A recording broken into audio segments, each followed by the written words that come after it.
Գիտեք, ինձ համար զարհուրելի էր, որ տեսա, որ Նիկոլի Պոակը իր ամբողջ այլանդակ ֆեյքային գրոհը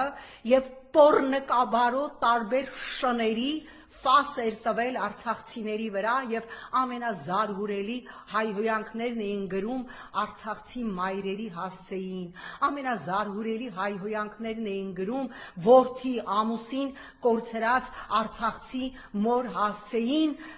Սիրելի հայրենակիցներ, սիրելի արցախցիներ, շան տեղ մի դրեք վայրահաչողներին, շան տեղ մի դրեք, որովհետև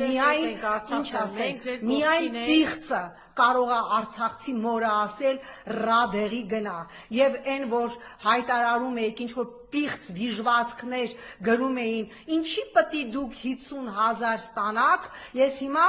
այդ կենթանիներին հիշեցնեմ, որ ամեն տարի մեր հարկատուների գումարից, ոչ թե Նիկոլի գրպանից, տարեկան 144 միլիարդ դրամ գումար է փոխանցվել Արցախին, եթե դա բաժանում ենք ամսեկան 120-150 հազար արցախցիների հաշվարկով, յուրաքանչյուր արցախցու գալիս է 100,000 դրամ ամսեկան, այդ մեր գումարներն ա եղել պիղծ վիժվածքներ, որ հայհոյում եք արցախցիներին եւ մենք այո պնդում ենք, որ քանի որ Նիկոլ Փաշինյանն է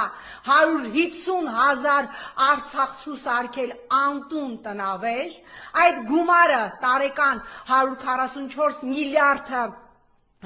պիտի նորից տրվի Արցախին, արցախցիներին եւ ոչ թե 50,000 դրամ պիտի ստանան, որ իրար գումարեն, մարդիկ ամեն օր ինձ գրում են, ասում են, վայ, վաղվանից վաղը ապրիլի 1-ն է եւ կառավարությունը ասել է, որ ապրիլի 1-ից դադարեցնելու է այդ 50,000-ները, հազարներով մարդիկ հայտնվելու են փողոցում, ես պնդում եմ, ես որպես Հայաստանի Հանրապետության հարկատու կողմ եմ, որին վճարած հարկերից Հայաստանի այս իշխանությունը, որը միակ մեղավորը եւ միակ պատասխանատուն է Արցախի հայաթափման, էթնիկ զտման, այդ 144 միլիարդը շարունակի տալ արցախցիներին, մինչեւ նրանք կարողանան տնավորվել, կարողանան աշխատանք գտնել եւ կարողանան ոտքի կանգնել, նրանք չեն Նիկոլ ընտրել,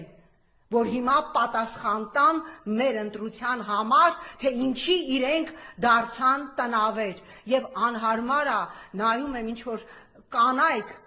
գրում եք մնայիք ձեր տներում կռվեիք, ոնց մնային,